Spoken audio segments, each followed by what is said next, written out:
Hello everyone. Welcome to my channel.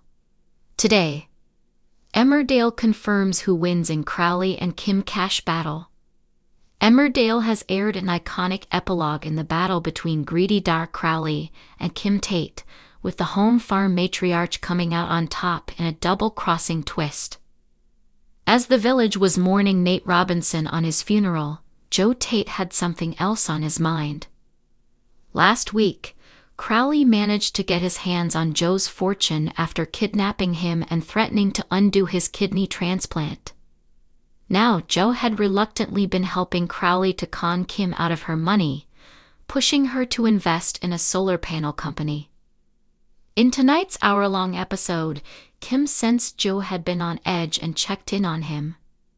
As Joe was secretly considering a one-way ticket to Buenos Aires, Kim offered him a non-judgmental ear, but also reiterated she didn't intend to invest.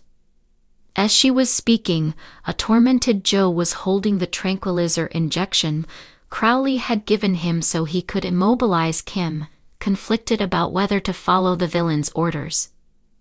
Later on, Crowley and Thug Sean turned up at the house convinced that Joe had drugged Kim.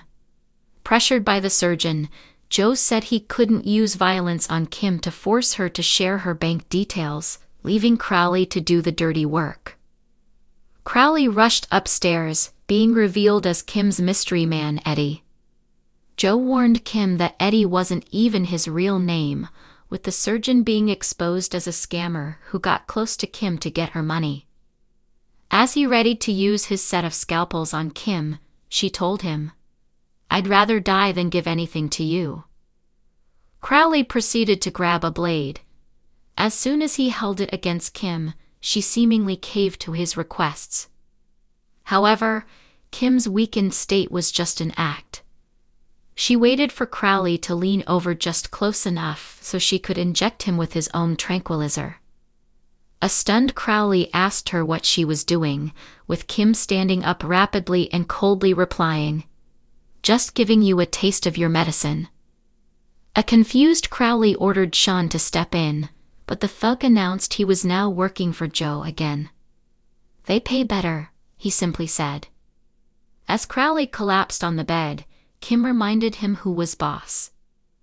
"I haven't worked my own life for some weak little man to come and steal every penny I own," she told him. Crowley said he'd held onto evidence incriminating Joe for his past crimes, but Joe insisted he was bluffing. Kim wasn't going to let Crowley intimidate her.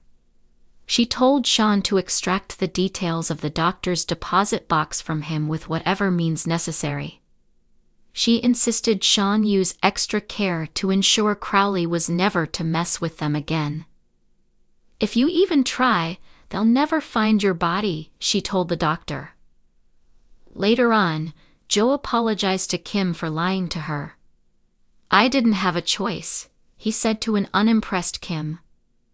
Despite Joe's insistences that he'd only been trying to protect Kim, it was clear she didn't trust him. "I'm sorry, Joe, but I'm struggling to believe a single word you say anymore," she said before leaving. In the final scenes, Kim resented Joe for bringing Crowley in her life.